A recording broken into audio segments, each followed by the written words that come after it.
at it. Okay, sounds Okay. The Magic Spectacles by Lillian Moore. Little Hoot lived in a tall tree in the woods. He was a baby owl. In the very next tree lived Grandfather Owl. Little Hoot liked to sit and watch old Grandfather Owl. Grandfather Owl knows everything, said Little Hoot.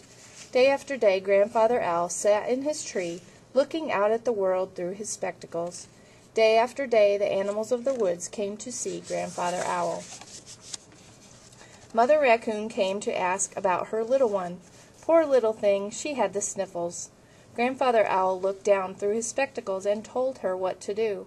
Crow came to ask about a scary man that was standing in Farmer Gray's corn. Grandfather Owl looked down through his spectacles and told Crow not to be afraid. It was only a scarecrow. Red Squirrel and Gray Squirrel came because they had a fight about some nuts. I saw them first, said Red Squirrel. They're all mine.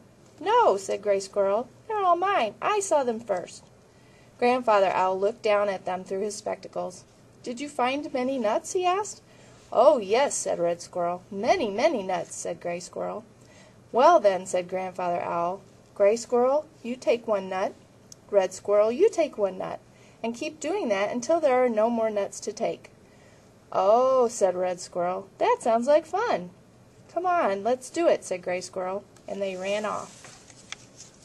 Day after day, Grandfather Owl sat in his tree, looking out at the world through his spectacles. Day after day, Little Hoot sat and looked at Grandfather Owl. How can he know so much, thought Little Hoot. It must be the spectacles. The spectacles must be magic. One day, Little Hoot was playing under the tree. He looked up and saw that Grandfather Owl was asleep. Then he saw that the spectacles were slipping down Grandfather Owl's face. Down, down, down. Plunk! They fell on Little Hoot's head. The magic spectacles, said Little Hoot.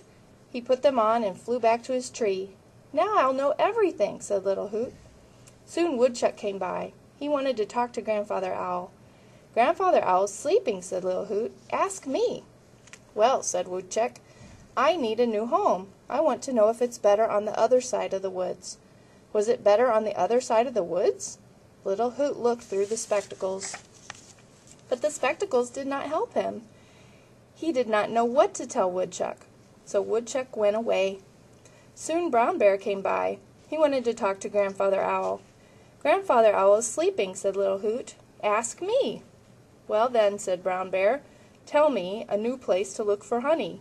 A new place to look for honey? Little Hoot looked through the spectacles, but the spectacles did not help him. He did not know what to tell Brown Bear, so Brown Bear went away. Soon Rabbit came by. Kerchoo! He could not stop sneezing. He wanted kerchoo to stop to talk to Grandfather Owl. Kerchoo! Grandfather Owl's sleeping, said Little Hoot. Ask me. Kerchoo! Said Rabbit. How kerchoo, kerchoo, can I stop sneezing? Kerchoo! How could Rabbit stop sneezing? Little Hoot looked through the spectacles of Grandfather Owl, but the spectacles did not help him. Little Hoot did not know what to tell Rabbit. Kerchoo, said Rabbit, and he went away.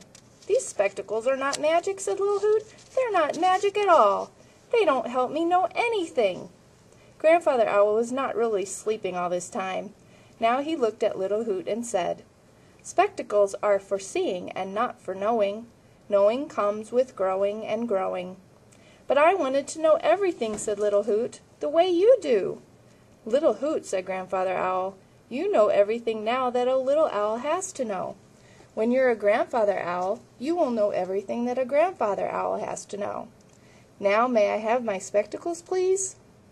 Grandfather Owl put on his spectacles and closed his eyes, and this time he really went to sleep. The end.